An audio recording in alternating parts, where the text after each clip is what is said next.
Hello everyone, welcome to जेनिक। तो जैसा कि जी स्कोर में एनलॉग का ये क्वेश्चन गया था, क्वेश्चन नंबर 7। बहुत लोगों ने ट्राई किया, बहुत लोगों ने सोल्यूशन भी पोस्ट किया। जेनिक लाइव ऐप पे ये क्विजेज जी स्कोर जी कोर G28 के नाम से ऐप पे अवेलेबल है। रोज 7 से 8 क्वेश्चन पोस्ट होते हैं। आपको 5 मिनट हर क्वेश्चन के लिए टाइम होता है फ्रेम, उसी में सबमिट करना होता है। तो आपके एक टाइम मैनेजमेंट भी डील करने का डेवलप होता है इससे। और दूसरी चीज कि जिस तरह के गेट में क्वेश्चन आते हैं वहां पे आप क्या क्या चीजें सिंप्लीफाई नहीं कर पाते हो, क्या क्या चीजें आप बहुत ज्यादा कॉम्प्लेक्स रखते हो, तो 3 घंटे का मैक्सिमम यूटिलाइजेशन नहीं कर पाते हो, उसी को ध्यान रख के ये सारी सीरीज बनाई गई है। इस सीरीज में पूरा फोकस ही वही है कि आप जो जो चीजों को करके जाना है, जहां से मोस्टली क्वेश्चन आते हैं, उन कॉन्सेप्ट को फ्रंट पेज पे रखना। उस तरह के क्वेश्चन हमारी टीम फ्रेम करके ला रही है और ये क्वेश्चन बहुत ज्यादा एज देने वाले हैं आपके आने वाले गेट एग्जाम में। That is for sure. जो लोग फॉलो कर रहे हैं अच्छे से, आप एवरेज स्टूडेंट भी हो, इन क्वेश्चन से जो कॉन्सेप्ट सीख रहे हो अगर दिमाग में बैठा के एग्जाम में लेते गए, आपको बहुत हेल्प होने वाली है। आप एक अच्छे स्टूडेंट को इस क्वेश्चन में टक्कर दे दोगे, एग्जाम में टक्कर दे दोगे ना। तो इसको सीरियसली फॉलो करिए, ऐप पे आंसर दिया करिए। सही होने पे कॉन्फिडेंस बिल्ड होगा, गलत होने पे आप गलतियां सुधारेंगे और नेक्स्ट डे सोल्यूशन पोस्ट होता है तो देखेंगे। आइए इस क्वेश्चन से सीखते हैं बहुत सारे कॉन्सेप्ट और आपकी नेटवर्क थ्योरी रिवाइज हो जाएगी। जो केवीएल केसीएल आप बहुत पढ़ते हो ना, बहुत इंजॉय करते हो, कई कई जगह तो आप पता नहीं कितने घंटे पढ़ते हो। तो देखते हैं analog is application of basically network theory. KVL KCL आपका जितना अच्छा है, आप उतने बेहतरीन तरीके से चीजों को सीख सकते हो, कर सकते हो। तो देखते हैं इस क्वेश्चन को, आपने सॉल्व किया होगा। मैं इसका आपको clear cut, crystal clear explanation बताता हूं कि कैसे आपका अप्रोच होना चाहिए था सिंप्लीफाइड वे में इस क्वेश्चन को सॉल्व करने के लिए। और बहुत अच्छा, बहुत प्रॉपर क्वेश्चन फ्रेम्ड है। चलिए क्वेश्चन को पढ़ते हैं, सॉल्व करते हैं और कुछ सीखते हैं अच्छा सा। In the given open circuit break down voltage of general diode is, ये general diode VZ is equal to 3 volt. सही बात है।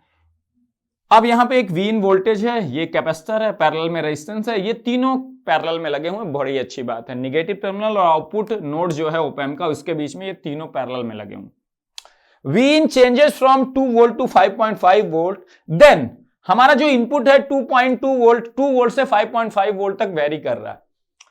फ्लक्चुएटिंग पावर सप्लाई कह सकते हो, फ्लक्चुएटिंग है। General diode normally fluctuating power supply के केस में यूज हम करते हैं, है ना। सो 2 वोल्ट से 5.5 वोल्ट तक ये वेरी कर रहा है। Then the maximum power dissipation across the general diode in the given circuit will be. तो इस सर्किट में जो जनरल डायोड लगा है उसके अक्रॉस मैक्सिमम पावर डेसिपेशन क्या होगा। इसी क्वेश्चन को दूसरे तरीके से क्या पूछ सकते थे कि मिनिमम कितनी पावर रेटिंग का जनरल डायोड यहां लगाना पड़ेगा ताकि यह सर्किट प्रॉपरली काम करती रहे, कोई दिक्कत ना हो, इस सर्किट में प्रॉपरली सब कुछ काम करता रहे। दूसरा क्वेश्चन यही सेम ऑप्शन, जो आंसर यहां पे आपने भरा होगा, यही क्वेश्चन पूछने का तरीका बदल देते हैं कि minimum power rating of general diode required will be the same answer. जो आपने यहां भरा होगा इस क्वेश्चन में जो पूछा गया, वही सेम आंसर भरा जाता अगर पूछने का तरीका बदल देते। क्वेश्चन को मिनिमम पावर रेटिंग पूछते तो भी यही आंसर आता जो इस क्वेश्चन का आएगा। तो मैक्सिमम पावर कितना डेसिपेट हो रहा है अक्रॉस जनरल डायोड, ये पूछा है। चलो क्वेश्चन को सॉल्व करते हैं। फर्स्ट मैं क्या आपसे रिक्वायरमेंट मांगता हूं, पहले देखो वर्चुअल ग्राउंड कॉन्सेप्ट वैलिड है कि नहीं। वो वैलिड होने पे बेटा ना बहुत सारी चीजें आपकी सिंप्लीफाई हो जाती हैं। बहुत सारी चीजें देखो सिंप्लीफाई हो जाती हैं बड़े प्यार से। देखो कैसे सिंप्लीफाई हो जाती हैं, ध्यान से सीखते हैं। इस क्वेश्चन से बहुत कुछ सीखने को बेटा। प्रॉपर इसका सोल्यूशन हो सकता है आधे घंटे 35 मिनट तक भी जाए, लेकिन पेशेंस रखना। जो सिखाने वाला हूं वो बहुत खतरनाक है, आपको बहुत हेल्प करेगा। बाकी इस क्वेश्चन को 5 मिनट में इजीली सॉल्व किया जा सकता है लॉजिक से। वो लॉजिक कैसे कैसे आएगा हम स्टेप वाइज देखेंगे आपको सिखाने के लिए, ठीक है। तो पहले तो हम देखते हैं वर्चुअल ग्राउंड कॉन्सेप्ट वैलिड है कि नहीं, प्यार से। तो देखते हैं पहले निगेटिव फीडबैक है कि नहीं। देखो रेजिस्टेंस के थ्रू तो निगेटिव फीडबैक है, इस कैपेसिटर के थ्रू भी है। अब जनरल डायोड ऑन है तो ये जनरल डायोड के थ्रू निगेटिव फीडबैक है। तो जनरल डायोड चाहे ऑन हो चाहे ऑफ हो, ऑफ है तो ये ओपन सर्किट होगा, ऑन होगा तो एक वोल्टेज सोर्स है। तो चाहे जनरल डायोड ऑन ऑफ हो, इस रेजिस्टेंस के थ्रू तो ये निगेटिव फीडबैक हमेशा कनेक्टेड है, इस कैपेसिटेंस के थ्रू तो ये निगेटिव फीडबैक हमेशा कनेक्टेड है। So negative feedback is definitely present in the circuit. Open loop gain ideal opamp है तो इंफिनिटी है। सो दो प्री रिक्विजिट होते हैं, negative feedback should be the dominating feedback and open loop gain should be the infinity to apply the virtual ground concept, that is V plus is equal to V minus. So that virtual ground concept is valid here because prerequisite conditions of virtual ground concept is applicable. Are satisfying, ठीक है। So V plus की value कितनी है 0 volt, तो V minus की value भी कितनी हो जाएगी 0 volt according to the virtual ground concept. ये पहले हमने डिसाइड कर लिया। अब आगे की सर्किट बेटा बहुत सिंपल है, कुछ है ही नहीं। अब देखो यहां की जो करंट है V इन, हम ले लेते हैं I जो करंट है, देखो इसी से सब कुछ गेम है। और एक चीज मैं नेटवर्क की और आपको बताऊंगा, V in minus 0/1 kilo ohm, that is V in volt और किलो ओम रेजिस्टेंस, तो ये V इन मिली एंपियर की करंट है। अब देखो I कहां से कहां तक हो सकता है, किस रेंज में। V इन की मिनिमम वैल्यू क्या है आपकी, ध्यान से देखो 2 वोल्ट, तो ये I मिनिमम कितना हो सकता है 2 milliampere, V in milliampere, V in where V in is in volt, है ना। सो 2 वोल्ट अगर रखेंगे 2/1 2 मिली एंपियर, 2 कहां तक हो सकता है 5.5 मिली एंपियर। पहली चीज हमने ये स्टेब्लिश करी, जो ये I करंट है जो यहां से फ्लो होगी वो डिपेंडिंग अपॉन V इन की वैल्यू के अकॉर्डिंग वो 2 मिली एंपियर से 5.5 मिली एंपियर के बीच में कुछ भी हो सकती है। मिनिमम 2 मिली एंपियर I की वैल्यू होगी और मैक्सिमम 5.5 होगी, ये हमने स्टैब्लिश कर लिया, बिल्कुल सही बात है, कोई दिक्कत नहीं। और वर्चुअल ग्राउंड कॉन्सेप्ट एप्लीकेबल है। और साथ में देखो इनपुट रेजिस्टेंस ओपैम का इनपुट रेजिस्टेंस इनफाइनाइट होता तो यहां निगेटिव और पॉजिटिव टर्मिनल से करंट कितनी जाएंगे 0। तो अगर I करंट यहां से आई यहां 0 गई तो यहां कितनी करंट आएगी, यहां करंट आएगी I। सो अब अगर सर्किट को अगर हम ब्रेक करें, देखो ध्यान से, ओपैम ने कुछ नहीं किया, ओपैम ने पीछे से I करंट फ्लो करवा दी, वही I करंट इस पैरेलल सर्किट में फ्लो हो रही है। अगर मैं ध्यान से इस सर्किट को बनाना चाहूं बेटा, तो ये सर्किट हो गई, देखो ये है यहां पे, और आपको अच्छे से समझ में आएगा, ये है, और पीछे से एक कांस्टेंट करंट I आ रही है, यही तो हो रहा है। यही तीनों पैरेलल में कनेक्टेड है, ये 2 किलो ओम, ये 1 माइक्रोफैरेड, और ये जेनर डायोड ऑफ VZ जिसका है 3 वोल्ट। यही तो सर्किट है। ये सिंपल सी एक सर्किट हो गई, कुछ है नहीं इस क्वेश्चन में इसके बाद। अब इसी को समझना है कि ये कैसे हो रहा है, कब जेनर डायोड के क्रॉस मैक्सिमम पावर आएगा, क्वेश्चन इजीली सॉल्व हो जाएगा बिना किसी सुबह के, बिना किसी शिकायत के, ठीक है। तो I पीछे से, अब V इन की वैल्यू देखो, कोई डीसी वोल्टेज है, ये कोई एसी वोल्टेज नहीं है, वो डीसी वोल्टेज 2 से 5.5 के बीच में वेरी कर रहा है, क्योंकि भाई डीसी फ्लक्चुएशन है, अनरेगुलेटेड पावर सप्लाई आप कह सकते हो, 2 वोल्ट से 5.5 वेरी कर रहा है। तो अब मान लो V इन की वैल्यू, लेट्स से मैं मान लेता V इन की वैल्यू अपनी लोवेस्ट वैल्यू 2 वोल्ट पे है, तो अभी समझने के लिए V इन की वैल्यू हमने 2 वोल्ट पे फिक्स कर दी, ठीक है, कोई बात नहीं, इन्हीं में से तो कोई एक वैल्यू होगी V इन की, 2 से 5.5 होगा, कोई ना कोई एक वैल्यू फ्लक्चुएट कर रहा है, कभी 2 ले सकता है 3, तो V इन की लेट्स से वैल्यू 2 वोल्ट है, तो देखते हैं क्या होगा। V इन अगर 2 है तो जो I करंट है वो कितनी होगी 2 मिली एंपियर। अब देखो जब t इक्वल टू 0 पे सर्किट शुरू होगी, किसी भी V इन पर्टिकुलर 2 वोल्ट के लिए, V इन 3 के लिए, V इन 4 के लिए, V इन 5.5, V इन की किसी पर्टिकुलर वैल्यू के लिए जब सर्किट शुरू होगी, हम t इक्वल टू 0 टाइम उसको मान लेते हैं, उसमें कोई मानने में दिक्कत नहीं है, ठीक है। देखते हैं क्या होगा। अगर यहां से कितनी करंट आएगी, फिर 2 मिली एंपियर। एक करंट पे लेके समझ लेते हैं, आगे आपको सब कुछ क्लियर हो जाएगा। मिनिमम करंट पे मैं लेके आ गया, 2 मिली एंपियर पीछे से करंट आ रही, फिक्स करंट 2 मिली एंपियर। अब देखो, अब अगर पीछे से 2 मिली एंपियर करंट आ रही है, उसके पास 3 पाथ्स हैं, कौन कौन से पास, I1, I2, I3, यही तो है। तो I जब आएगी 2 तो I1 इसी डायरेक्शन में हो सकता है, I2 इसी, I3 इनकमिंग करंट, और जितने आउटगोइंग पाथ है उसमें आउटगोइंग डायरेक्शन में करंट होगी। अब जेनर डायोड में अगर I1 इस डायरेक्शन में फ्लो होना है, ये डायरेक्शन कौन सी, N to P, तो जेनर डायोड N से P करंट कब अलाउ करता है, जब वो ब्रेक डाउन रीजन में होता है। जेनर डायोड रिवर्स बायस में भी ऑन हो सकता है, फॉरवर्ड बायस में। रिवर्स बायस में ऑन कब होता है, जब रिवर्स बायस वोल्टेज उसके cross Zener break down voltage से ज्यादा लगा देते हैं तो वो ऑन हो जाता है, और ऑन होके कांस्टेंट वोल्टेज डिवाइस से रिप्लेस हो जाता है। और रिवर्स ब्रेक डाउन रीजन में चूंकि ऑन हुआ है तो करंट किस डायरेक्शन में फ्लो होती है, N to P। तो देखो I1 करंट अगर फ्लो होना है जेनर डायोड से, क्योंकि I1 की डायरेक्शन इधर ही होगी, क्योंकि पीछे से करंट आई, आउटगोइंग में जो जो पाथ हैं उनमें आउटगोइंग डायरेक्शन में ही करंट जाएगी, तो जेनर डायोड से करंट फ्लो होने का पाथ क्या है, N to P पाथ है। मतलब अगर I1 करंट जेनर डायोड से पास ऑन होना है, so zener diode has to be on in break down region. Reverse bias region में जेनर डायोड को ऑन होना पड़ेगा, और वो रीजन कौन सा है, ब्रेक डाउन रीजन। तो जेनर डायोड अगर इस सर्किट में ऑन होना है तो किस रीजन में ऑन होगा, ब्रेक डाउन रीजन में, फॉरवर्ड बायस में ऑन नहीं हो सकता। फॉरवर्ड बायस में अगर जेनर डायोड को ऑन होना होता तो करंट वो P to N फ्लो कराता, और P to N current flow होने का यहां चांस ही नहीं है। क्यों? क्योंकि करंट पीछे से आ रही है इस डायरेक्शन में, तो अब आगे इसी डायरेक्शन में आगे बढ़ेगी, है ना, इस डायरेक्शन में थोड़ा बढ़ जाएगी, क्योंकि सोर्स तो आपके पास इनपुट सोर्स यही है ना, ये करंट जिस डायरेक्शन में भेजेगा उसी डायरेक्शन में तो करंट फ्लो होगी। अपने आप इस डायरेक्शन में करंट आ जाएगी क्या? नहीं आएगी, सोर्स होना चाहिए ना। और ये आउटपुट वोल्टेज तो इसी इनपुट वोल्टेज पे डिपेंड कर रहा है ना। सोर्स करंट का कौन है? Input voltage. तो ये जिस डायरेक्शन में करंट भेजेगा उसी डायरेक्शन में करंट फ्लो हो सकती है। मतलब इस सर्किट में अगर जेनर डायोड को ऑन होना है तो ब्रेक डाउन रीजन में ऑन होगा, और ब्रेक डाउन रीजन में ऑन होने के लिए जो इसके क्रॉस वोल्टेज है N to P voltage plus minus, ये N इंड है, ये वोल्टेज प्लस माइनस जो है, जो N टू P वोल्टेज है VNP, जो ये N प्लस इंड है, VNP must be greater than or equal to this break down voltage VZ होना चाहिए। सही बात है ना। इस एक वोल्टेज को समझ लेंगे तो हम एकदम क्लियर हो जाएंगे। आपकी नेटवर्क थियरी आपके दिमाग से कितने अच्छे से रिलेट होगी अभी आपको समझ में आ जाएगा। तो पहली चीज हमने ये देखी कि N टू P वोल्टेज जो कि प्लस माइनस VNP, ये N इन प्लस पे ये माइनस, अगर VZ से ज्यादा या VZ के बराबर होगा तब ये जेनर डायोड ऑन होगा, और ऑन होने के लिए ब्रेक डाउन रीजन में ही यहां ऑन हो सकता है, क्योंकि करंट यहां N टू P ही जा सकती है, P टू N नहीं, क्योंकि पीछे से जो करंट आ रही है उसके अकॉर्डिंग I1 को N टू P ही फ्लो होना पड़ेगा जेनर डायोड से। ठीक है, अगली बात, अब देखो जेनर डायोड और ये पैरेलल में है कि नहीं कैपेसिटर, तो ये प्लस माइनस में इसको VC मान लेता हूं। तो जो जेनर डायोड के क्रॉस वोल्टेज VNP होगा वही प्लस माइनस VC होगा, वही प्लस माइनस क्या होगा? VR होगा। तो अगर ध्यान से देखें तो VNP is equal to nothing but VC is equal to nothing but VR, ये तीनों पैरेलल में है। अब इनिशियली कैपेसिटर अनचार्ज है, जब आपने सर्किट शुरू की तो भाई कैपेसिटर क्या है आपके पास? अनचार्ज है। ठीक है, कैपेसिटर अनचार्ज है तो प्लस माइनस VC क्या है? 0। प्लस माइनस VC 0 है तो VNP क्या है? 0। अगर VNP 0 है तो आपका जेनर डायोड ऑन है? नहीं। जेनर डायोड को ऑन होने के लिए VNP should be greater then VZ।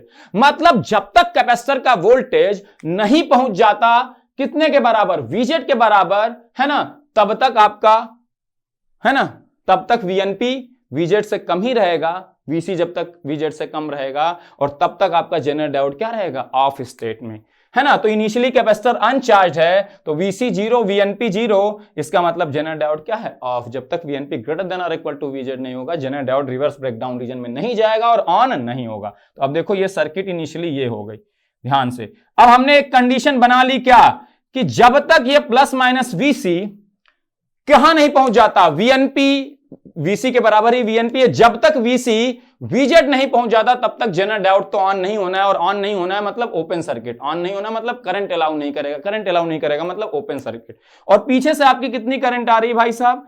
2 milli ampere आ रही है, ध्यान से देखना। अब देखो ये 2 मिली एंपियर मतलब कहां कहां फ्लो होगी? इसके क्रॉस फ्लो होगी IC करंट, इसके क्रॉस फ्लो होगी IR करंट। मतलब जब तक जेनर डायोड ऑन नहीं है, कब तक नहीं ऑन है? जब तक VC 3 वोल्ट नहीं पहुंच जाता तब तक, क्योंकि अब करंट यहां फ्लो होगी, ये 2 मिली एंपियर वाली करंट को तो फ्लो होना ही है, तो यहां से तब तक नहीं फ्लो होगी जब तक ये ऑन ना हो, और ये कब तक ऑन नहीं होगा? जब तक VC 3 वोल्ट ना पहुंचे। तो जब तक ये नहीं पहुंचा VC तो ये ऑफ है, सारी करंट इन दोनों से, दो पाथ है, दोनों से फ्लो होगी। अब अगर कैपेसिटर से करंट फ्लो हो रही तो कैपेसिटर चार्ज हो रहा है, जहां से करंट इन करती हो प्लस नोड होता है, जहां से एग्जिट करती हो माइनस, तो करंट इसी डायरेक्शन में चार्ज होने लगा भाई साहब। अब ये 2 मिली एंपियर करंट किसके बराबर होगी? इसी IC प्लस तो IR के बराबर होगी, सारी करंट यही। और अगर IR को ध्यान से देखो तो IC प्लस VC अपान R होगा कि नहीं? ध्यान से देखो, 2 है ना, IC VC अपान R होगा करंट। अब मुझे एक चीज बताओ, कैपेसिटर के क्रॉस अगर करंट फ्लो होगी तो VC वोल्टेज चेंज होगा, VC वोल्टेज चेंज होगा तो रेजिस्टेंस के क्रॉस भी VC वोल्टेज, जो इसके क्रॉस वोल्टेज है वो भी चेंज होगा, इसके क्रॉस चेंज होगा तो IR चेंज होगा, IR चेंज होगा, लेकिन total current IC plus IR तो 2 मिली एंपियर पे फिक्स है। जैसे यहां से कुछ करंट गई कैपेसिटर से, ध्यान से सुनना, जैसे कोई करंट गई कैपेसिटर से, कैपेसिटर चार्ज हुआ, इसका वोल्टेज कुछ बढ़ा, कुछ वोल्टेज बढ़ा तो रेजिस्टेंस के क्रॉस वोल्टेज बढ़ा, तो VC अपान R, जब ये वोल्टेज चेंज होगा तो VC अपान R चेंज होगा। VC अपान R चेंज हो गया, पीछे से आने वाली करंट 2 मिली एंपियर फिक्स है, अगर ये IR चेंज हो गई तो करंट IC भी चेंज हो जाएगी कि नहीं? क्योंकि IR अगर चेंज हुआ और IC प्लस IR को फिक्स 2 मिली एंपियर रहना, तो IC भी चेंज हो जाएगा उसी के अकॉर्डिंग, है ना। अगर IR फिक्स होता 2 milli ampere total current fix है ही पीछे से जो आ रही है, क्योंकि पीछे से तो 2 माइनस 0.1 मिली एम्पियर 2 मिली एम्पियर ही आना है भाई साहब। तो पीछे से आने वाली करंट फिक्स है, अगर ये IR चेंज होगा, टोटल समेशन को फिक्स रखना तो IC भी चेंज होगा। मतलब इस सर्किट में क्या हो रहा है, जैसे जैसे कैपेसिटर चार्ज होगा उसका VC चेंज होगा, VC चेंज होगा तो IR चेंज होगा, IR चेंज होगा तो IC फिर से चेंज हो जाएगा, है ना, क्योंकि total current 2 milli ampere fix रहना है। मतलब ये जो पैरेलल में RC सर्किट है, it will charge just like exponential charging. यहां से करके देख लो, IC को मैं लिख सकता हूं CdVC/dt plus VC/R is equal to 2। यहां से अगर लैप्लास लेते ना बेटा, मैं केवल बता रहा हूं समझाने के लिए, ये C इनिशियली अगर चार्ज नहीं है कुछ तो CES/VCA प्लस VC/RS, है ना, VC/RS, है ना। यहां से ध्यान से देखो तो यहां अगर VC लेते तुम, है ना, RS, है ना, VCS VC/R, तो यहां से VCS अगर कॉमन लेते तो तुम्हारा आ जाता CS प्लस, है ना, 1/RS, है ना, 1/RS, ठीक है ना। इस तरह का कुछ इक्वेशन बनता है ना। 2 is equal to C into dVC/dt, ये करंट होती है IC, एंड VC/R, है ना। ये 1 मिनट, VC/S नहीं है बेटा, ये तो गलत लिख दिया है ना, ये आएगा VCS, VC का लैप्लास ट्रांसफॉर्म VCS है ना, और dVC/dt का S इंटू VCS है ना, तो ये आ जाता R into VCS is equal to 2। यहां से ध्यान से अगर देखते तो VCS कितना आता बेटा, ये आ जाता 2R/, है ना, RCS प्लस 1 आ जाता। अगर ध्यान से करते तो ये आ जाता, है ना, ये आ जाता आपका VCS। तो अब ये देखो, यहां से जब सॉल्व करते VCT निकालते तो ये एक्सपोनेंशियल फंक्शन आता कि नहीं। RC कॉमन लो ले, S plus 1/RC e⁻t/RC kind of thing आता वोल्टेज VC का, है ना। यही तो एक्सपोनेंशियल चार्जिंग होती है, एक्सपोनेंशियल चार्जिंग आपकी यही होती है। तो यहां पे एक्सपोनेंशियली चार्जिंग होगी भाई साहब, सबसे इंपॉर्टेंट बात है, क्योंकि ये 2 milli ampere CdVC/dt plus VC/R के बराबर होगा। और यहां से जब आप सॉल्व करोगे, इनिशियल वोल्टेज 0 अगर है कैपेसिटर का, तो बेटा यही इक्वेशन बनेगी, यही इक्वेशन बनेगी, तो एक्सपोनेंशियल चार्जिंग आएगा, एक्सपोनेंशियल चार्जिंग आएगा आपके कैपेसिटर वोल्टेज का बेहतरीन तरीके से, ठीक है ना। यही चार्जिंग आएगा, एक्सपोनेंशियल चार्जिंग, ठीक है ना। तो चार्ज होते होते यहां पे ये पहुंचेगा इक्वेशन से। एक मिनट, ये 2/S भी तो आएगा यहाँ, 2/S, 2/S, है ना, तो ये /S भी रहेगा, RCS प्लस 1, है ना, 2R/S RCS प्लस 1 आएगा, है ना। यहाँ छूट गया था, 2 कांस्टेंट है, कांस्टेंट का 2/S। यूनिलैटरल लैप्लास ट्रांसफॉर्म लेते हैं जब भी हम डिफरेंशियल इक्वेशन सॉल्व कर रहे होते हैं नेटवर्क थियरी में, तो हम सर्किट को 0 के बाद एनालाइज कर रहे हैं। T इक्वल टू 0 पे सर्किट हुई 0 के बाद, तो 0 से इंफिनिटी में सर्किट को देख रहे हैं, तो हम यूनिलैटरल लैप्लास ट्रांसफॉर्म लेते हैं। यूनिलैटरल लैप्लास ट्रांसफॉर्म 2 का 2/S होता है, किसी कांस्टेंट का। ए कांस्टेंट, अगर कोई कांस्टेंट है, DC वैल्यू 1 है, इसका यूनिलैटरल लैप्लास ट्रांसफॉर्म बाई-S होता है, बाइलैटरल 0 होता है। तो नेटवर्क थियरी में हम हमेशा यूनिलैटरल लैप्लास ट्रांसफॉर्म लेते हैं। तो इस इक्वेशन को ब्रेक करोगे तो वही एक्सपोनेंशियली जो चार्जिंग इक्वेशन लिखते हो ना, VC 1 माइनस e⁻t/RC, इसी तरह का इक्वेशन बन जाएगा। तो ये एक्सपोनेंशियली चार्ज होगा बेटा, कौन, कैपेसिटर। क्योंकि कैपेसिटर जब भी कांस्टेंट करंट से चार्ज होता है तो वो कैसे चार्ज होता है, लीनियर चार्ज होता है। जब कांस्टेंट वोल्टेज से चार्ज होता है ना, कांस्टेंट वोल्टेज से जब चार्ज होता है तो एक्सपोनेंशियली चार्ज होता है, कांस्टेंट करंट से चार्ज होता है तो आपका लीनियरली चार्ज होता है। कांस्टेंट वोल्टेज से जब कैपेसिटर चार्ज हो रहा होता है, किस सर्किट में, याद करो, है ना, ये इस सर्किट में जब हम कांस्टेंट वोल्टेज लगा देते हैं कोई DC, तो जब ये चार्ज होता है तो जो इसकी करंट है वो टाइम के साथ चेंज होती है। करंट इनिशियली मैक्सिमम होती है और एक्सपोनेंशियली घटती जाती है चार्जिंग करंट, और वोल्टेज एक्सपोनेंशियली बढ़ता जाता है। Same thing is happening here. जैसे जैसे VC वोल्टेज बढ़ेगा, VC/R करंट जो IR बढ़ती जाएगी। टोटल करंट का summation IC plus IR 2 milli ampere रहना, क्योंकि पीछे से कांस्टेंट करंट 2।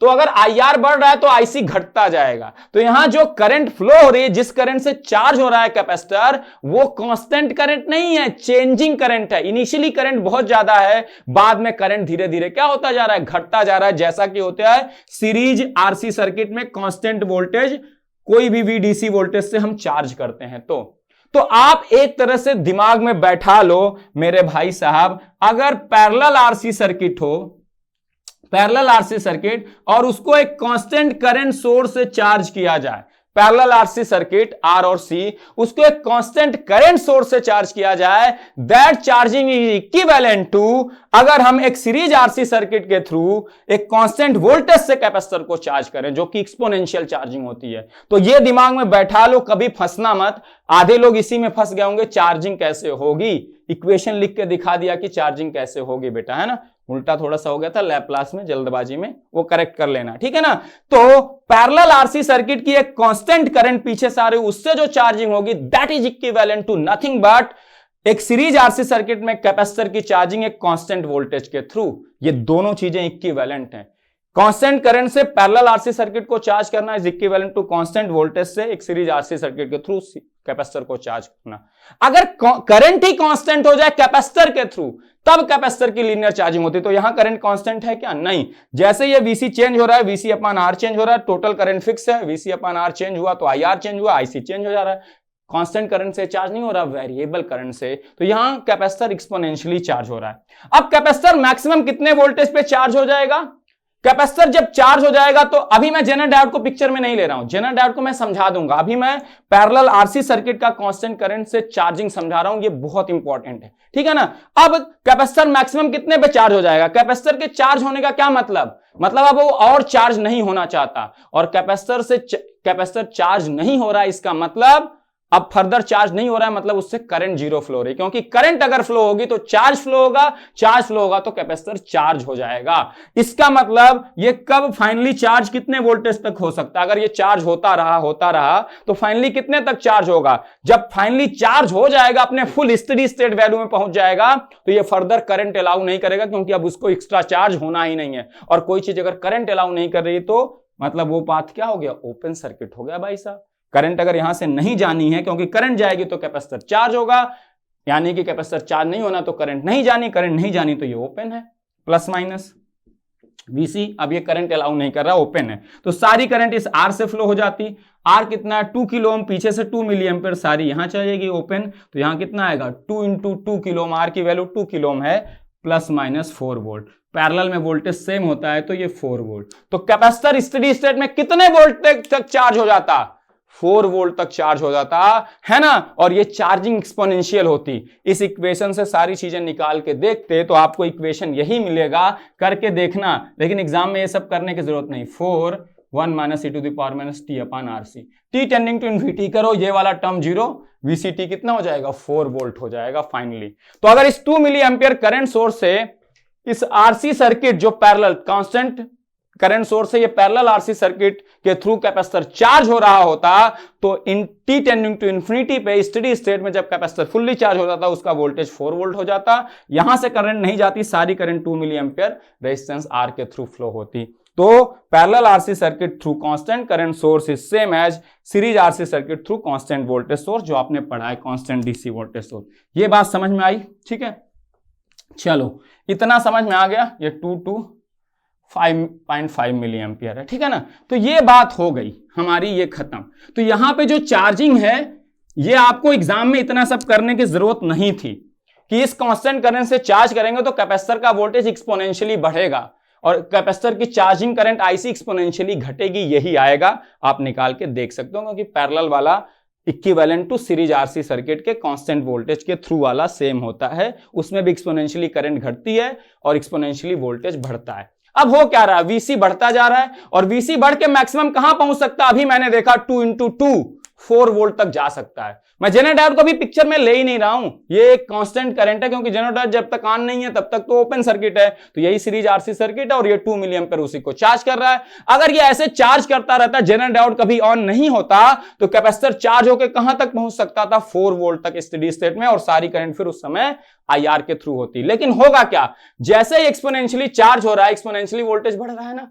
ये 4 वोल्ट तक पहुंचने वाला स्टेडी स्टेट में, उसी के पहले तो कहीं 3 वोल्ट पहुंचा होगा बेटा, 3 वोल्ट पहुंचा होगा ना। ये वीसीटी है ना, 3 वोल्ट पहुंचा होगा किसी टाइम t1 पे, है ना। तो जैसे ये 3 वोल्ट पहुंचा VC की वैल्यू, वैसे ही VNP is equal to VC है, वो भी पहुंचा 3 वोल्ट, और जैसे VNP पहुंचा VZ के बराबर, जेनर डायोड ऑन हो गया। जेनर डायोड जैसे ब्रेकडाउन रीजन में ऑन होता है, वो एक कांस्टेंट वोल्टेज डिवाइस की तरह बिहेव करता है, और वो VZ वोल्ट की बैटरी से रिप्लेस हो जाता है ऑन होके, जहां पे VZ वोल्ट की बैटरी का पॉजिटिव इंड होता है N साइड में और माइनस इंड होता है कहां पे, P साइड में 3 वोल्ट, है ना। हमेशा जब भी जेनर डायोड ऑन होगा। ये कब ऑन हुआ, जब VC पहुंच चुका था कितना, 3 वोल्ट पे। पीछे से करंट तो 2 मिली एम्पियर ही आ रही है बेटा, ये कभी चेंज नहीं होनी है, 2 मिली एम्पियर ही आनी है अगर V/2 है, उसमें तो कोई चेंज नहीं है। लेकिन जैसे एक्सपोनेंशियली चार्ज हो रहा था 3 वोल्ट पहुंचा, जेनर डायोड के क्रॉस वोल्टेज VNP हो गया VZ के बराबर, और जेनर डायोड ब्रेकडाउन रीजन में पहुंच गया क्योंकि उसके cross reverse bias voltage breakdown voltage के बराबर, और जेनर डायोड ऑन हो गया। जेनर डायोड ऑन हो गया तो ऑन हो गया, कांस्टेंट वोल्टेज डिवाइस 3 वोल्ट से रिप्लेस हो गया with the positive end of the battery on the N side and negative end of the battery on P side, क्योंकि रिवर्स बायस में N इंड हायर पोटेंशियल पे होता है, P end lower. तो ये ध्यान रखना, पोलैरिटी। तो ये आ गया 3 वोल्ट। अब देखो जैसे जेनर डायोड 3 वोल्ट ऑन हो गया, अब जेनर डायोड के क्रॉस वोल्टेज ये 3 वोल्ट जो है, ये इन दोनों टर्मिनल के बीच का वोल्टेज 3 वोल्ट फिक्स हो गया, ये टर्मिनल और ये टर्मिनल के बीच का voltage plus minus 3 volt fix हो गया। तो अब VC क्या हो गया, 3 वोल्ट पे फिक्स हो गया बेटा। जेनर डायोड जैसे ऑन होगा, वो एक कांस्टेंट वोल्टेज डिवाइस या कांस्टेंट वोल्टेज सोर्स से रिप्लेस हो जाएगा। तो ये कैपेसिटर इसी वोल्टेज सोर्स के पैरेलल में है, तो कैपेसिटर का वोल्टेज भी क्या हो जाएगा, 3 वोल्ट। अब जब तक जेनर डायोड ऑन होगा, 3 वोल्टेज, जब तक जेनर डायोड ब्रेकडाउन रीजन में ऑन होगा, तब तक ये इन दोनों टर्मिनल के बीच में वोल्टेज 3 वोल्ट का मेंटेन रखेगा। अगर इन दोनों टर्मिनल के बीच में 3 वोल्ट का वोल्टेज मेंटेन है, तो इन दोनों टर्मिनल VC का वोल्टेज भी 3 वोल्ट रहेगा।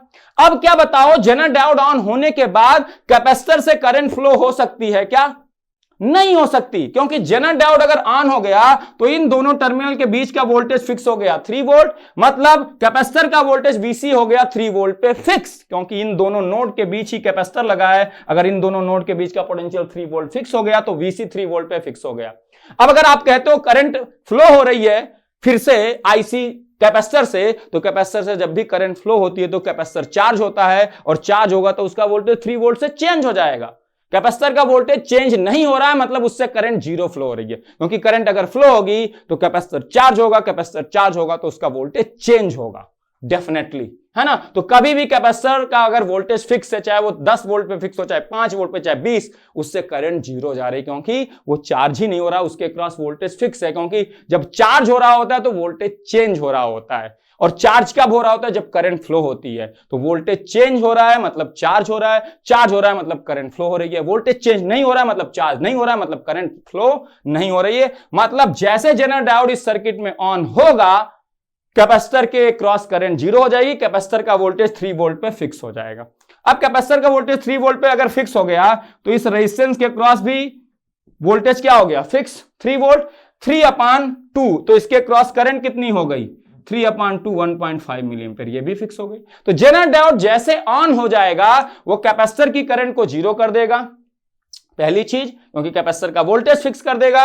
और जेनर डायोड ऑन होके रेजिस्टेंस के क्रॉस जो वोल्टेज VR है उसको भी 3 वोल्ट पे फिक्स कर देगा। और अगर किसी कांस्टेंट रेजिस्टेंस के क्रॉस वोल्टेज 3 फिक्स हो गया तो उसकी करंट IR भी फिक्स हो जाएगी। तो जेनर डायोड जैसे ऑन हो रहा है भाई साहब सर्किट में, कैपेसिटर की करंट को 0 कर दे रहा है, कैपेसिटर के वोल्टेज को फिक्स कर दे रहा है, और रेजिस्टेंस के क्रॉस जो करंट है उसको फिक्स कर दे रहा है 1.5 मिली एम्पीयर पे, क्योंकि 3 वोल्ट उसके क्रॉस वोल्टेज वो फिक्स कर दे रहा है। रेजिस्टेंस से तो अगर वोल्टेज 3 है तो 3/R करंट होगी। अब ये करंट 1.5 मिली एम्पीयर फिक्स हो गई, तो यहां से पीछे आई 2, यहां तो जाएगी नहीं, तो यहां कितनी जाएगी, 0.5 मिली एम्पीयर। तो जब भी जेनर डायोड ऑन हो जाएगा, दो चीजें होंगी, कैपेसिटर की करंट 0, कैपेसिटर का वोल्टेज 3 वोल्ट पे फिक्स, और IR करंट 1.5 मिली एम्पीयर पे फिक्स हो जाएगी। और पीछे से जो करंट आ रही है उसका एक पोर्शन 1.5 R रेजिस्टेंस से, बाकी सारा बचा कहां से फ्लो होगा, यहां से जा नहीं सकता, एक ही पाथ बचा हुआ है। अब जेनर डायोड ऑन है तो ये N2P करंट अलाउ करेगा, ब्रेकडाउन रीजन में N2P करंट अलाउ करता है, तो बाकी बची करंट जेनर डायोड से जाएगी। अब बताओ पीछे से अगर वोल्ट करंट मैक्सिमम कितनी आ सकती है, 5.5, है ना। अब बताओ मेरे को ध्यान से इस क्वेश्चन को सोल्व कर। अब Vin को लेट से आप 3 वोल्ट ले लेते, Vin को लेट से आप 3 वोल्ट ले लेते तो कितनी करंट आती है, 3 मिली एम्पीयर।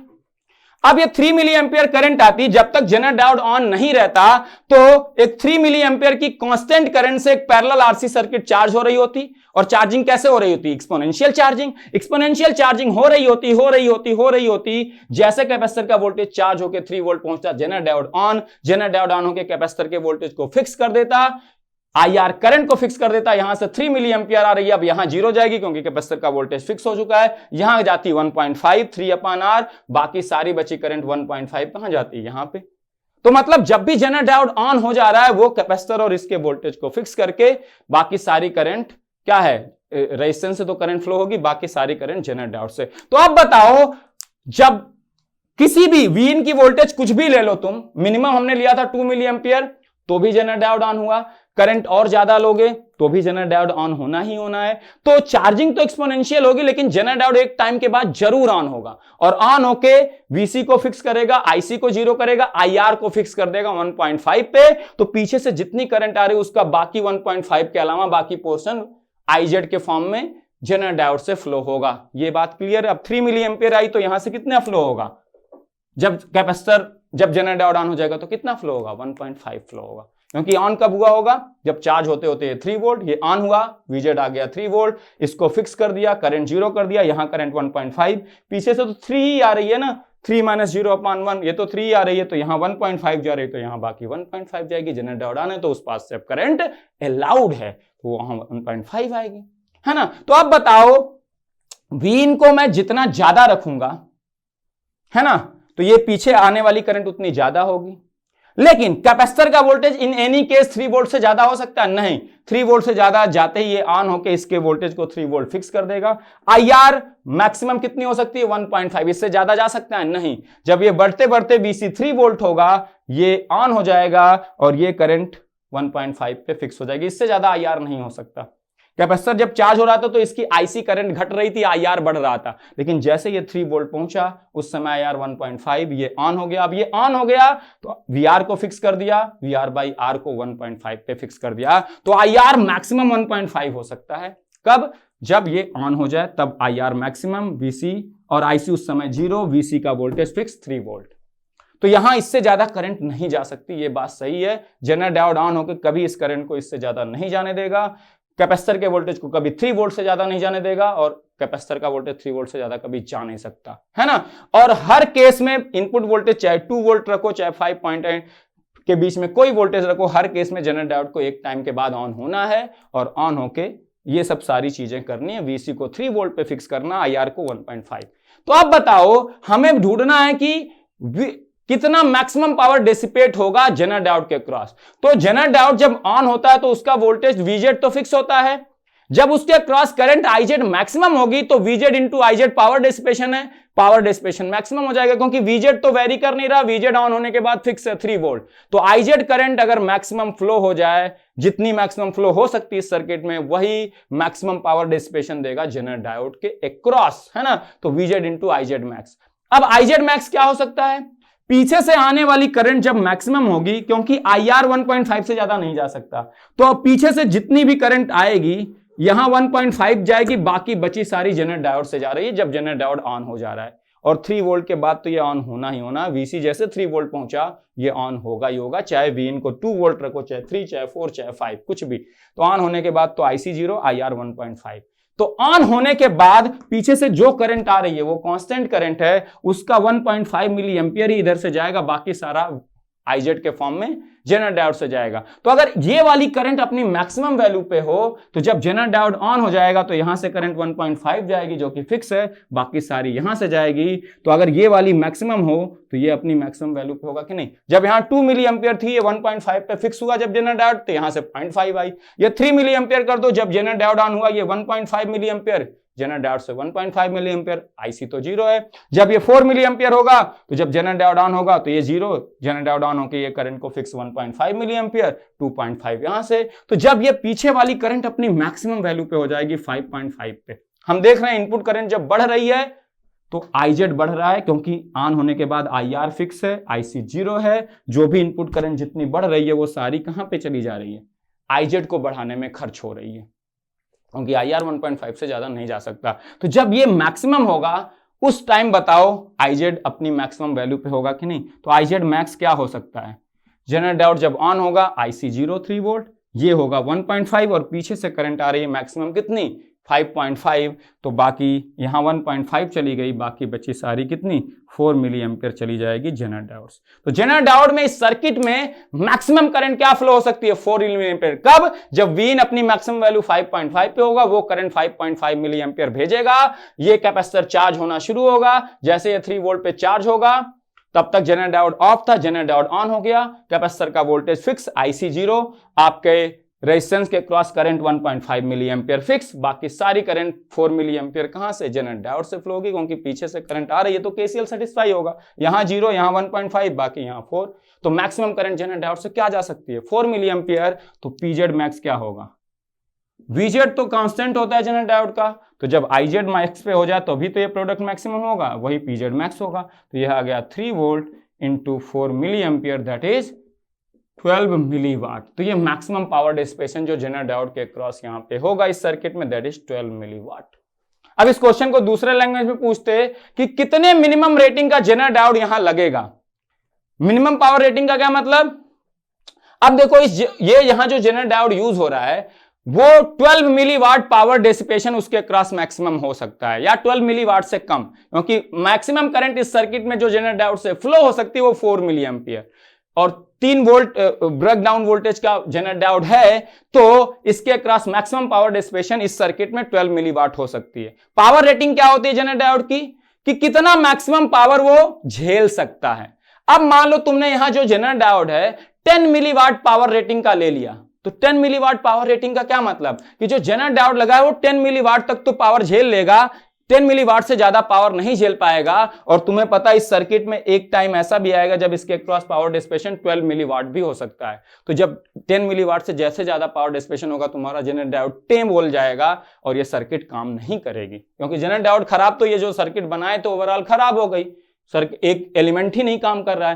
तो जो जनरल डायोड यूज होगा यहां पे उसकी मिनिमम पावर रेटिंग 12 मिली वाट होनी चाहिए। अगर तुमने ऐसा जनरल डायोड लगाया जिसकी पावर रेटिंग 12 मिली वाट है तो सर्किट में काम कर जाएगा। अब मान लो तुमने 13 मिली वाट वाले जनरल डायोड को यूज कर लिया, तो जनरल डायोड जो यूज किया उसकी पावर रेटिंग 13 मिली वाट है, इसका क्या मतलब, वो 13 मिली वाट तक पावर झेल सकता है, 13 मिली वाट से ज्यादा नहीं झेल सकता। और तुम्हारे सर्किट में मैक्सिमम पावर जो डिसिपेट होगा जनरल डायोड के क्रॉस, जो सर्किट है, जो वोल्टेज रेंजेज हैं, 12 मिली वाट से ज्यादा पावर नहीं आएगा जनरल डायोड के क्रॉस, और झेलने की कैपेसिटी कितनी है 13 मिली वाट। तो तुम्हारा जनरल डायोड हमेशा इस सर्किट में काम करेगा 13 मिली वाट पावर रेटिंग वाला। तो मिनिमम कम से कम कितनी पावर रेटिंग वाला चाहिए जनरल डायोड, पावर रेटिंग होती है कि मैक्सिमम कितना पावर झेल सकता है, और यहां बताना मिनिमम कितनी पावर रेटिंग का चाहिए। तो कम से कम 12 मिली वाट पावर रेटिंग वाला जनरल डायोड इस सर्किट में चाहिए, उससे कम पावर रेटिंग वाला यहां पे फेल हो जाएगा जब पावर उसकी पावर रेटिंग से ज्यादा डेसिपेट हो जाएगी इस सर्किट में जनरल डायोड के क्रॉस। तो कम से कम 12 मिली वाट पावर रेटिंग वाला जनरल डायोड चाहिए होगा, उससे ज्यादा पावर रेटिंग वाला है तो झेल ही जाएगा, क्योंकि 12 मिली वाट से ज्यादा पावर तो डिसिपेट होना नहीं है, और पावर रेटिंग अगर 12 मिली वाट से ऊपर है तो 12 मिली वाट पावर तो सर्वाइव कर ही जाएगा। तो minimum power rating of general diode should be 12 मिली वाट। और यहां मैक्सिमम पावर डिसिपेशन पूछा, दोनों क्वेश्चन का सेम आंसर होता। तो मैक्सिमम पावर डिसिपेशन कितना हो रहा है जनरल डायोड का इस सर्किट में 12 मिली वाट, इसीलिए कम से कम 12 मिली वाट पावर रेटिंग वाला minimum power rating of general diode should be 12 मिली वाट। कम से कम 12 मिली वाट पावर रेटिंग वाला जनरल डायोड इस सर्किट में लगेगा, तभी यह सर्किट प्रॉपरली काम करेगी। आई थिंक आपके दिमाग में घुस गया होगा। तो यह सबसे इंपॉर्टेंट चीज थी कि कांस्टेंट करंट से पैरेलल आरसी सर्किट को अगर चार्ज करें तो भी एक्सपोनेंशियल चार्जिंग होती है ना आरसी, और अगर सीरीज आरसी सर्किट को एक कांस्टेंट वोल्टेज सोर्स से चार्ज करें तो भी एक्सपोनेंशियल चार्जिंग होती है। दोनों का इक्वेशन सेम ही टाइप का आता है वीसीसी का, है ना। स्टेडी स्टेट वैल्यू पता हो V इंफिनिटी, तो V इंफिनिटी 1 माइनस सी की पावर माइनस टी अपन आरसी, यही इक्वेशन आती है फाइनल जो बन के चार्जिंग इक्वेशन। कांस्टेंट करंट से पैरेलल आरसी को चार्ज करें या आपका कांस्टेंट वोल्टेज से सीरीज आरसी सर्किट को चार्ज करें, ये सबसे इंपॉर्टेंट पॉइंट था। उसके बाद चार्जिंग में होते होते ये बढ़ेगा तो ये ऑन होगा, तो फिर ये आगे नहीं चार्ज हो पाएगा क्योंकि इसके क्रॉस वोल्टेज फिक्स हो जाएगा, इसकी करंट जीरो, यहाँ करंट फिक्स हो जाएगी, पीछे से करंट आ रही है, ये करंट फिक्स, ये जीरो, तो बाकी करंट यहाँ जाएगी, तो वो करंट कितनी मैक्सिमम हो सकती है उसी के करस्पॉन्डिंग मैक्सिमम पावर आएगा। सिंपल सा लॉजिक था। तो ये सब मैंने इसलिए समझाया क्योंकि ये सारे आपको बहुत अच्छी अंडरस्टैंडिंग होनी चाहिए। Series RC circuit, parallel RC circuit, constant current से चार्ज कर रहे हैं तो क्या होगा, जेनर डायोड ऑन हो जाएगा तो कैपेसिटर चार्ज नहीं होगा, मतलब उसके क्रॉस वोल्टेज फिक्स है ना। कैपेसिटर का अगर वोल्टेज फिक्स है तो वो चार्ज नहीं होगा, उसकी करंट, चार्जिंग करंट जीरो होगी, ये ध्यान रखना। ये सब बेसिक कॉन्सेप्ट है जो तुरंत क्लिक करने चाहिए आपके एग्जाम में। मैं रहता तो मुझे पता होता, चार्ज करूंगा एक्सपोनेंशियल चार्जिंग से, जैसे बढ़ के 3 होगा, यहाँ 3 वोल्टेज आ गया, ये ऑन, ये फिक्स, ये जीरो करंट, यहां बाकी 3/2 1.5 करंट, तो पीछे से जो करंट आ रही बाकी यहां। तो जब ये करंट मैक्सिमम कब होगी, जब Vin मैक्सिमम होगा, Vin माइनस 0/1 से, तो यहाँ 5.5 आएगी, तब यहाँ 1.5 जब ये ऑन होगा, ये 0, यहाँ 4 मैक्सिमम करंट के करस्पॉन्डिंग मैक्सिमम पावर। आंसर आ जाता 3 से 4 मिनट मैक्सिमम, इससे ज्यादा इस क्वेश्चन को नहीं देना था। हाँ, इस क्वेश्चन से जो मैंने आपको कॉन्सेप्ट बताया पैरेलल एंड सीरीज आरसी का, वो आपके लिए बहुत इंपॉर्टेंट है। अगर कैपेसिटर के पैरेलल में कभी भी जेनर डायोड लगा हो, दिमाग में याद रखना, जेनर डायोड जब ऑन हो जाएगा कैपेसिटर फिर फर्दर चार्ज नहीं होगा, उसकी चार्जिंग करंट जीरो हो जाएगी। ये आपके पास एक की पॉइंट होना चाहिए आपके नोटबुक में, ताकि आप जब रिवाइज करो इन सब चीजों को तो आपके एग्जाम में जब ऐसा क्वेश्चन आए आपको क्लिक करे कि यहां ये नहीं हो पाएगा, इसके बाद यहां ये नहीं हो पाएगा, इसके बाद यहां ये नहीं हो पाएगा, है ना। तो सीरीज और पैरेलल आरसी सर्किट की अंडरस्टैंडिंग अच्छी होनी चाहिए, जेनर डायोड की अंडरस्टैंडिंग अच्छी होनी चाहिए, और यहां Zener diode reverse break down region में ही ऑन हो सकता है, ये आपको क्लियर होना चाहिए, क्योंकि करंट वहां N2P ही फ्लो हो सकती है, जो सर्किट का स्ट्रक्चर है। ये सब लॉजिक्स आपके बड़े क्लियर होने चाहिए, तब ये क्वेश्चन होगा। 12 मिलीवाट निकालने में मुझे 1.5 से 2 मिनट लगता, लेकिन आपको सिखाने के लिए ये सब चीजें बताना बहुत ज्यादा जरूरी था, है ना। तो लैप्लास इक्वेशन लिख लेना, आपको मैंने 2 मिली एम्पियर के लिए लिखा था, निकालना आपको वही इक्वेशन मिलेगा जो सीरीज आरसी सर्किट का कांस्टेंट वोल्टेज वीसी के थ्रू मिलता है, या जैसे जो भी आप सप्लाई वोल्टेज लेते हो उसके थ्रू मिलता है। कांस्टेंट डीसी वोल्टेज जब लगाते हो सीरीज आरसी सर्किट में, वही इक्वेशन मिलेगा हमेशा। तो चलो नेक्स्ट लेक्चर में कुछ और बेहतरीन सीखेंगे। इसका डिस्कशन थोड़ा लंबा इसलिए था क्योंकि आपको बहुत सारे कॉन्सेप्ट समझाने थे। ये सारे कॉन्सेप्ट अगर दिमाग में रख लिए हो, एग्जाम में ये क्वेश्चन 2 से 3 मिनट, 3 से 4 मिनट में आपसे बनेगा ही बनेगा, कोई रोक नहीं सकता, ठीक है। तो चलो फिर नेक्स्ट लेक्चर में कुछ और बेहतरीन सीखेंगे। जेनिक के साथ बस जुड़े रहो, आपको बहुत कुछ सीखने को मिलने वाला है। बहुत सारा एज लेके आप जाएंगे एग्जाम में कंपेयर टू अदर जो इसको फॉलो नहीं कर रहे हैं। तो टेंशन ना लो, बस लगे रहो। नहीं आया क्वेश्चन तो सीख लिए ना, अब आगे बनेगा। तो इस एटीट्यूड के साथ चीजें अटेम्प्ट करनी है, ठीक है ना। बना तो बहुत अच्छी बात है, नहीं बना तो सीखना है। इस एटीट्यूड के साथ फॉलो करते रहो। 7 या 6 फरवरी जिस दिन भी तुम्हारा एग्जाम है, बहुत तुम्हें हेल्प मिलेगी, ये गारंटी है। चलो मिलते हैं फिर नेक्स्ट लेक्चर में। Thank you very much.